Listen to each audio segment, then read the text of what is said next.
출애굽기 10장 21절 10장 21절에서 29절까지입니다. 읽습니다. 여호와께서 모세에게 이르시되 하늘을 향하여 네 손을 내밀어 애굽 땅 위에 흑암이 있게 하라. 곧 거두을 만한 흑암이리라. 모세가 하늘을 향하여 손을 내밀매 캄캄한 흑암이 3일 동안 애굽 온 땅에 있어서 그동안 사람들이 서로 볼 수 없으며 자기 처소에서 일어나는 자가 없으되 온 이스라엘 자손들이 거주하는 곳에는 빛이 있었더라.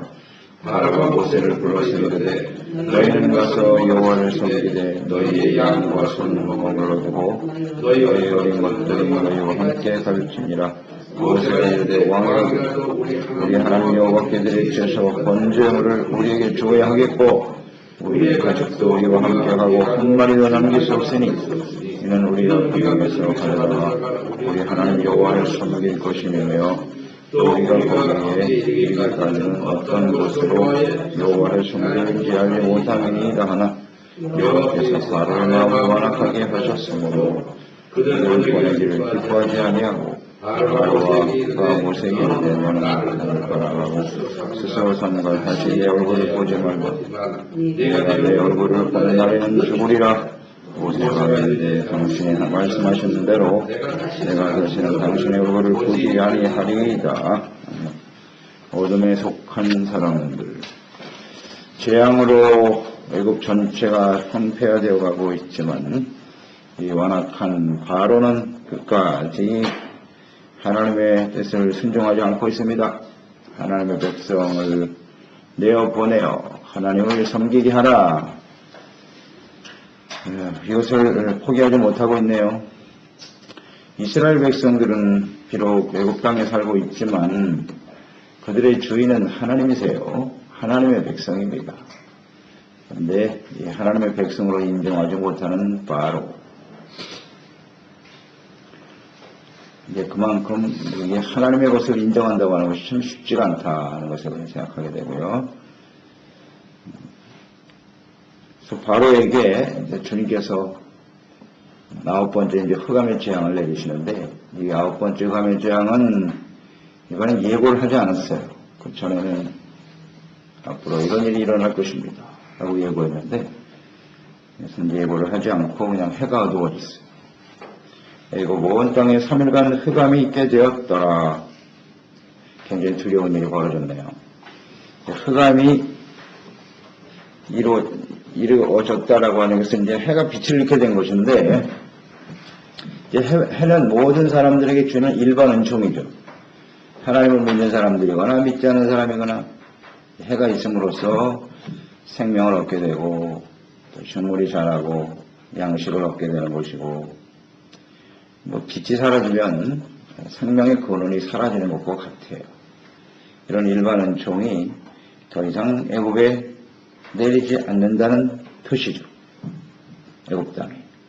근데 이 흑암이 지구 전체에 나타난 흑암이었느냐, 아니면 애굽에만 나타나는 흑암이었는가? 제 말씀을 보면 애굽에만 임한 것 같아요. 고센 땅에는 빛이 있었다 그랬거든요. 이게 지구 전체적으로 흑암이 쌓인 게 아니고 애굽에만 빛이 임하지 못하더라. 이것도 역시 하나님만이 하실 수 있는 일이죠. 그 상황을 한번 잘 이렇게 상상을 해보세요. 애굽 온 땅에는 어둠이 있고 고센 땅에는 빛이 있단 말이에요. 이게 하나님께서 하실 수 있는 일인데요. 이게 굉장히 두려운 일은 뭐냐면 애굽 사람들에게 있어서 태양은 최고의 신이에요. 태양이. 그래서 바로는 태양신의 아들이라고, 태양신의 아들로 여겼단 말이에요. 근데 그 태양의 빛을 잃었으니 그것도 잠시 있다가 사라진 게 아니라 3일 동안. 3일 동안. 이거 얼마나 두렵겠어요. 그들이 태양을 최고의 신으로 섬기고, 사실 태양 빛을 비치지 않으면 농작물도 안 되는 것이고 아무것도 안 되니까 최고의 신으로 여겼을 수밖에 없죠. 근데 그 태양마저 빛을 잃어버렸으니 이 애굽 사람들은 절대 절망에 빠진 것입니다. 이제 소망이 없어진 거예요. 자신들이 섬기던 신이 다 재앙으로 다가왔잖아요. 자신들에게. 그러니까 이제는 더 이상 믿고 의지할 것이 없구나 하는 것을 알게 되었는데 태양마저 빛을 잃었으니 말이에요. 이들이 절망에 빠진 이유는 이런 거겠죠. 우상을 섬긴다라고 하는 것은, 우상은 무엇을 위해서 만든다고요? 자기를 위해서 만드는 거예요. 자기가 복을 받고 내가 잘 되고 나의 욕심이 채워지고 나에게 만족, 다 자기를 위해서 만드는 게 우상인데 이 우상이 다 사라졌다. 자신에게 뭔가 유익을 줄 만한 것들이 다 사라져버린 거예요. 더 이상 믿고 의지할 것이 없어요. 소망이 없다는 겁니다. 소망이 없어요. 그러니까 절망 속에 빠지게 되는 것이죠. 그러니까 이런 시련과 어려움들을 계속 보내는 하나님의 뜻은 간단해요. 자기를 위한 삶을 빨리 포기하라는 겁니다. 그걸 다 버리고 우리가 절대 절망 가운데 떨어질 때 비로소 이제 하나님을 인식하게 되고, 그렇지, 나를 위한 인생이 아니라 하나님을 위한 삶을 살아야 되는구나. 주님이 이걸 원하시는 거거든요. 하나님을 알겠습니다. 나의 삶의 주인은 하나님이시고 또 인생의 주인일 뿐만 아니라 인류의 모든 역사를 자연을 주관하시는 분이 하나님이시다. 겸손에서도 출발해서 하나님을 믿고 의지하는 삶이 되는다는 거예요. 주님이 원하시는 일은 그렇게 어렵지 않은데 말이죠. 그래서 이 애굽 사람들은 절대 절망에 빠진 거야. 이제 태양이 어두워져 버렸어요. 더 이상의 신은 없어. 믿고 기댈 곳이 없다는 거죠. 대부분 이 신을 만드는 것은 인간의 한계를 느끼기 때문이거든요. 인간의 한계, 사람의 힘으로는 더 이상 할 수 없는 것을 신을 만들어서 의지하는 거거든요. 기대해야 하는 거고, 이게 다 사라져버려요. 흑암이 어느 정도냐? 23절에 보니까 흑암으로 인해서 서로 알아볼 수 없을 정도의 상태였다. 아주 캄캄하네요. 빛이 사라져버렸기 때문에 서로 알아볼 수 없을 정도의 어둠이 찾아왔다. 초소에서 일어나는 자가 없더라. 초소에서 일어나는 자가 없었다. 굉장히 두려운 일이죠. 빛이 없으니까 일어날 수도 없고 생활할 수도 없었겠지만 두려움이 있었을 것 같아요. 두려움이 있었다. 생명의 근원이 이제 완전히 사라진 것이죠. 근데 고센 땅에는 빛이 있었더라. 자, 이것을 보면 그 당시의 상황에 빛에 속한 사람이 있는가 하면 어둠에 속한 사람이 있다.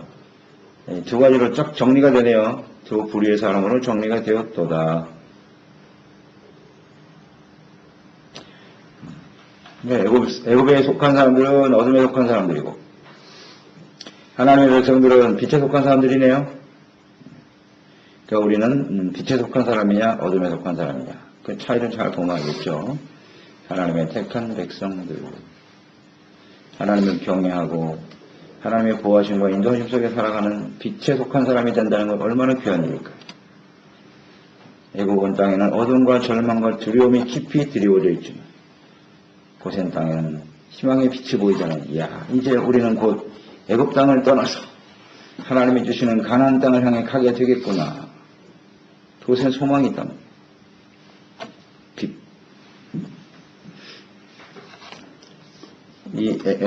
하나님의 백성들이 빛에 속했다. 빛에 속한 자녀가 됐다는 건 너무나 큰 축복이죠. 이것이 얼마나 놀라운 일이냐. 에베소서 5장 8절 이하에 보면 너희가 전에는 어둠이더니 이제는 주 안에서 빛이다. 그러므로 빛의 자녀들처럼 행하라. 빛의 열매는 모든 착함과 의로움과 진실함에 있느니라. 전에는 어둠이었다. 우리가 이 애굽에 어둠에 속한 사람이었다고요. 그런 사람들이었잖아요.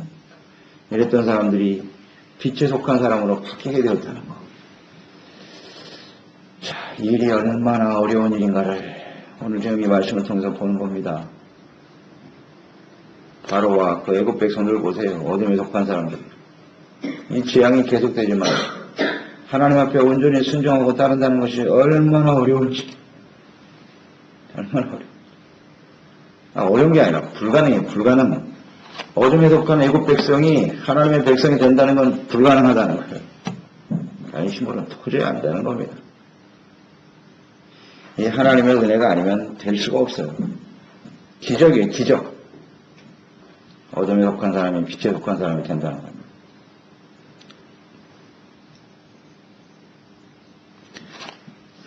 자, 이 어둠이 계속되니까 사전에 예고하지 않았음에도 불구하고 바로는 이 일이 하나님께서 하신 일임을 알게 됩니다. 그래서 모세를 부르죠. 모세를 불렀어요. 자, 이제 데리고 나가라. 항복했어요. 항복. 예고하지 않았어요. 그런데도 스스로 하나님이 하신 일을 알게 되죠. 하나님이 하신 일을 알지만 그것을 온전히 믿고 순종하기는 쉽지 않다. 쉽지 않다. 이것도 우리가 좀 묵상해 봐야 돼요. 그가 조건을 제시합니다. 데리고 나가는데 좋다. 어린아이까지도 데리고 나가라. 그러나 가축은 두고 가라는 겁니다. 소떼와 양떼는 두고 가라. 참 어리석고 미련한 이 완악한 바로를 보세요. 얄팍한 생각을 계속하고 있죠. 인간적인 생각을. 이게 하나님 앞에 통하나. 어린아이까지 데리고 가고 가축을 놓고 가면 아마 그 재산이 아까워서 다시 돌아올 걸. 이런 인간적인 생각을 하고 있어요. 지금 무서운 재앙으로 온 땅이 멸망해 가면서도 이 하나님의 백성을 포기하지 못하는 이 바로의 욕심, 교만, 완악함, 이 바로를 묵상하면서 우리 자신은 잘 생각해 봐야 돼요. 우리가 다 바로와 같은 사람들이잖아요. 이렇게 어둠에 속한 사람이었다고 우리가. 바로의 성향을 가지고 있는 사람들이라고요. 이런 사람이 변화돼서 하나님의 백성이 된다는 것은 참 쉽지 않다는 거예요. 아직도 자기의 것이라고 고집하면서 그걸 버리지를 못하잖아요. 그렇게 의도 터지면서도 정신을 못 차리는 바로.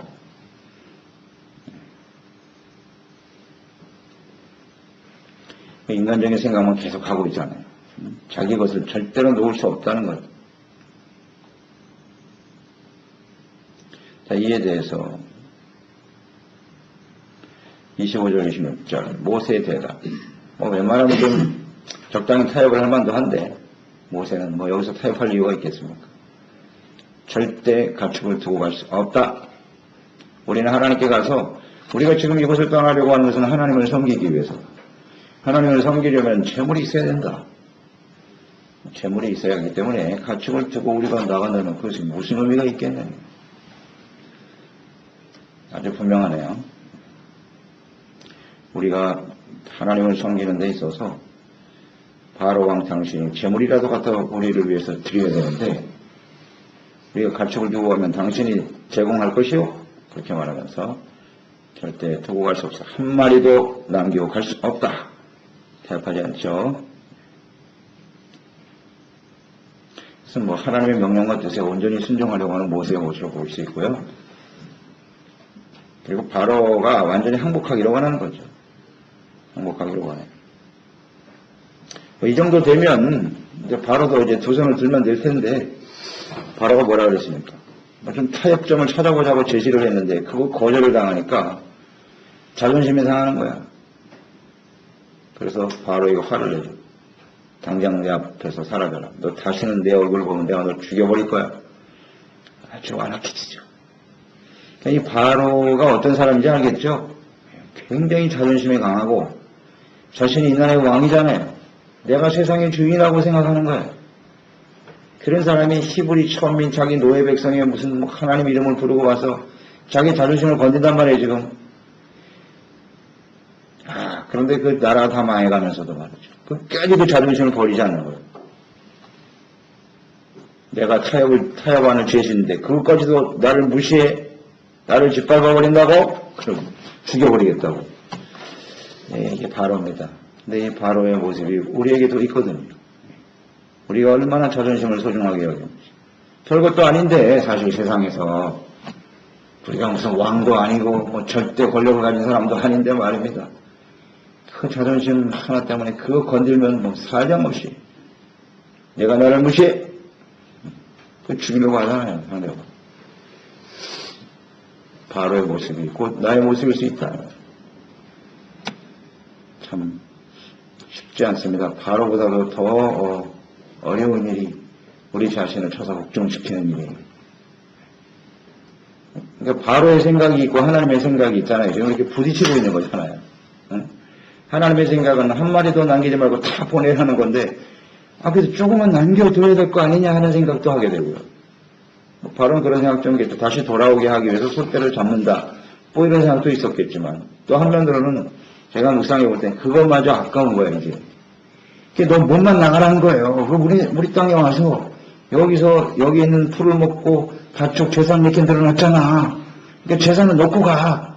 그거라도 챙기고 싶은 바로 마음이 아닐까요? 다 망했거든요 이제. 아무것도 없어요 애굽에는 이제. 그러니까 그 가축이라도 놓고 가라는 겁니다. 그동안에 이 땅에 오래 살았는데 그 정도는 놓고 가야지. 아마 이게 바로의 마음이 아니었을까? 아까운 거예요. 아까운. 우리가 하나님의 뜻과 나의 생각에 이렇게 부딪힐 때 하나님께서는 모든 걸 다 포기하라고 하는데 이게 잘 안 되잖아요. 우리도. 하나님 이것만은 안 됩니다.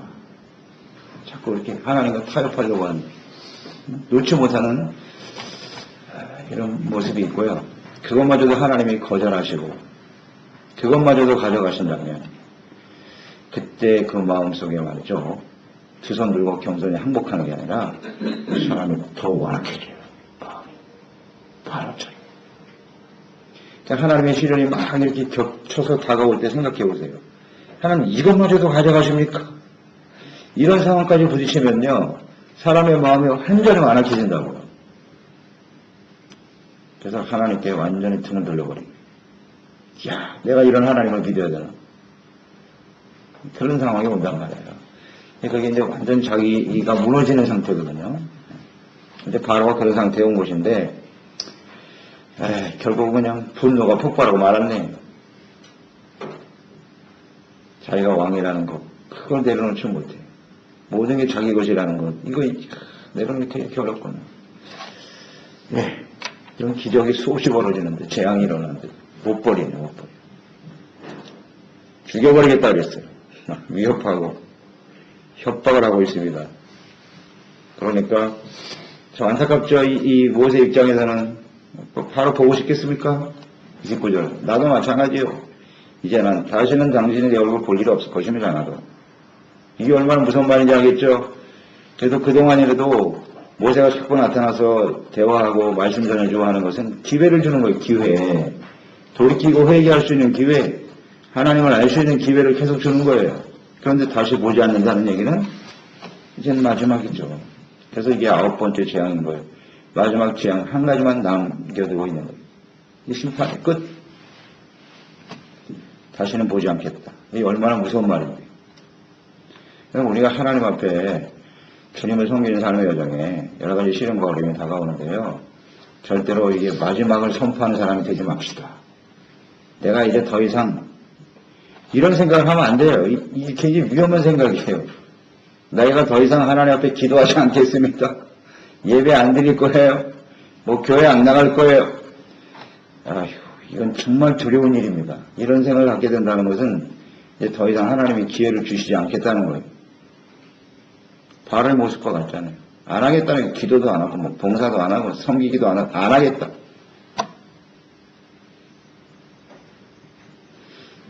원인이 있겠죠. 그렇게 선포하는 이유 잘 한번 묵상해 보세요. 바로가 왜 이렇게 됐는지. 그만큼 자신을 내려놓기가 쉽지 않다는 얘기인데. 그래서 우리가 어떤 상황이라도 바로와 같은 말은 하지 않는 게 좋습니다. 마지막이 어디 있어요? 하나님의 성경에 돼 있어서. 우리 인생 목숨이 끝나는 그때가 마지막이지. 그때까지 하나님을 바르게 섬기는 사람이 되어야죠. 회개하고 돌이킬 수 있는 기회를 놓치면 안 되죠. 함께 믿고 의지하고 또 사랑하고 용서할 수 있는 기회를 놓치면 안 되지요.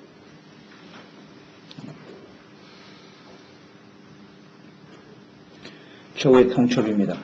얼굴을 보지 않겠습니다. 이것이 바로 어둠에 속한 사람이에요. 이게 바로와 애국 백성들 어둠에 속해 있는데요. 이 어둠에 속한 사람이 하나님께 돌아온다고 하는 것이 회개하고 믿고 순종하는 일이 얼마나 어려운가 잘 보여주고 있죠? 어렵죠. 어려운 게 아니라 다시 말하면 불가능합니다. 불가능해요. 바로가 회개하고 주님 앞에 돌아온다. 마지막 재앙이 이제 장자 재앙 아닙니까? 장자 재앙이 쏟아지면서 결국 항복했죠. 근데 그게 진짜 항복이냐? 우리는 계속 보게 되잖아요. 또 쫓아오죠? 또 쫓아오.